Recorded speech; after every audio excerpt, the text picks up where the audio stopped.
Thank you, everyone, for your patience. I am Bella Dinh-Zarr, board member of the National Transportation Safety Board. Joining me here today is Mike Hiller, who is a senior rail investigator. Our investigator in charge is Mr. Ted Turpin, and he has arrived on the scene this afternoon already. Our other investigators have arrived in Seattle, just arrived, and we will be beginning our on-scene investigation of the derailment of Amtrak train 501. The NTSB is an independent federal agency charged by Congress with investigating every civil aviation accident in the U.S., any significant accidents in rail, pipeline, highway, and marine, and we also issue safety recommendations aimed at preventing future accidents. On behalf of the NTSB, I'd like to say that our hearts go out to everyone who was affected by this very tragic accident, and our thoughts are with you during this difficult time. We've just gotten off the plane, as you can tell, so I don't have a lot of information to give you, but I want to give you the facts as we have them so far. So here's the factual information that we have right now. The investigator in charge has obtained a download of the event data recorder on the rear locomotive.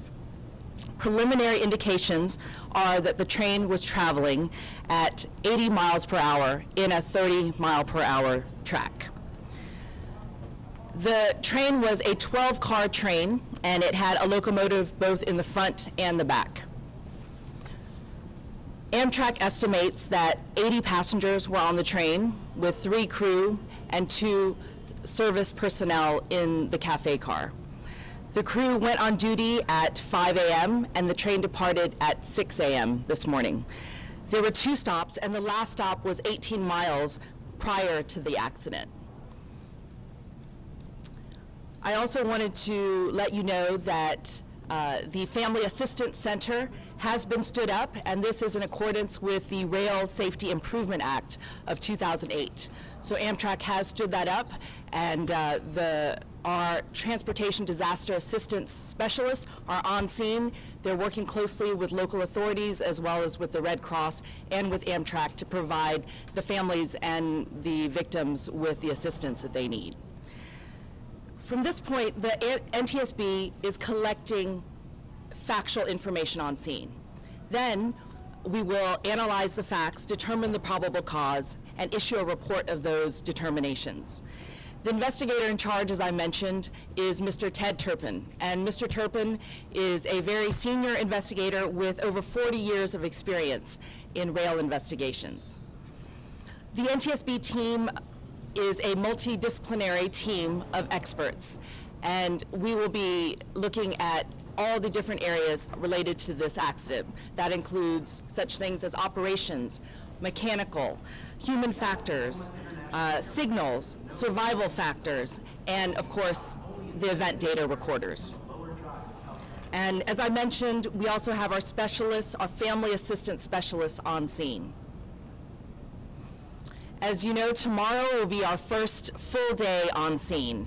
Our investigative team is usually on scene between 7 to 10 days. And our mission is to not just understand what happened, but why it happened, and to recommend changes so that we can prevent another tragedy from happening again. While we're on scene, we are not determining a probable cause of this accident, nor will we speculate about what may have caused the accident. Since we're just beginning our investigation, we don't have a great deal of information to report, but rest assured, as the facts come in, we will be there to give you those facts, and we'll give you regular updates as we learn more. If the public has any relevant information related to this accident, we encourage you to email us at eyewitnessreport@ntsb.gov, and that's I as in EYE, witness report @ntsb.gov. And for the latest on media briefings, I encourage you to follow us on Twitter or on our website, which is NTSB_newsroom for Twitter and NTSB.gov for our website. And now I'd be happy to take a few questions, and then tomorrow we will be on scene bright and early. We will be finding out more information, and we can tell you more then. So please raise your hand, and when I identify you, please name your own name and your media outlets. Yes. Hi there, Sophie Moreno with NBC News. We know it's early, but is there any indication as to why the train was traveling 80 miles an hour in a 30-mile-per-hour zone? The question is, why was the train traveling at 80 miles an hour in a 30-mile-an-hour zone? And the answer is, it's too early to tell. We were glad that we were able to get the data from the event data recorder from the rear locomotive. The front locomotive, as you can imagine, is a bit more difficult to access, and as we pursue that, we'll give you more information about the speed, the exact speed of the train, and the speed of the track, and reasons for that. Yes, and you're waiting. Excuse me, Mike Carter from the Seattle Times. Can the NTSB confirm the number of fatalities in this accident at this point? The question is, can we confirm the number of fatalities? And that's a very good question. We often get asked that, but we leave that to the local authorities, simply because that number changes. The people who were affected, as you know, have been treated at many different hospitals. So we'll leave that for the final number until we hear from the authorities. Yes. Is there any indication there was an object on the tracks prior to? The question is, was there any indication that there was an object on the track? That remains to be determined. We are going on scene. We've had our investigator on scene. The scene has been preserved, and we thank the local authorities for that. And we will be looking at it very carefully with all of our rail experts, such as Mr. Hiller here. Yes. Was positive train control installed on the locomotives?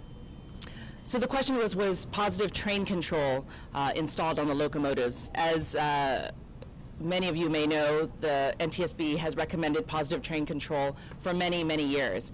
And we are checking to see exactly whether positive PTC, or positive train control, was installed in this section of track, and we'll have the answer for you tomorrow. Positive train control is a system that prevents various types of accidents, such as derailments. And a follow-up question? Yes.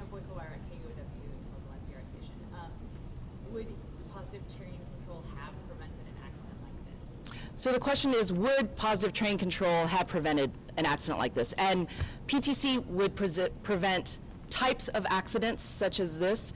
Whether it will prevent this accident remains to be seen. We should remember that PTC can't prevent every accident, but it does prevent derailments, overspeed, certain types of derailments, overspeed accidents, as well as incursions into work zones, for example.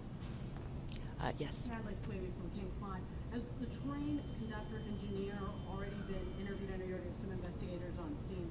And if not, what's the timeline for those interviews to take place? And the question is whether the engineer has been interviewed yet. And I believe, and I will ask Mr. Hill, I believe we have not completed all of the interviews. Is that correct? Correct. No crew has been interviewed yet. We're waiting for our experts to get on scene. They're here. So that'll probably be in the next day or so.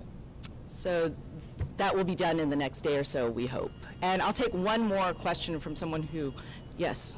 Johnson, New York Times. Is it clear, because it's a new route, that the crew and the conductor knew what the speed limits were through the whole stretch here? I mean, was a 30-mile-an-hour speed limit clearly known by the operators of the train?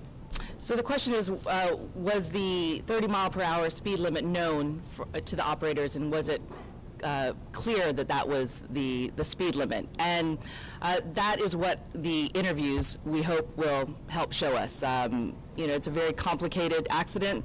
There were several crew aboard. It was, I believe, the engineer, a conductor, and one other crew member, and the assistant conductor. So we hope that they will provide us more information when we do in-depth interviews.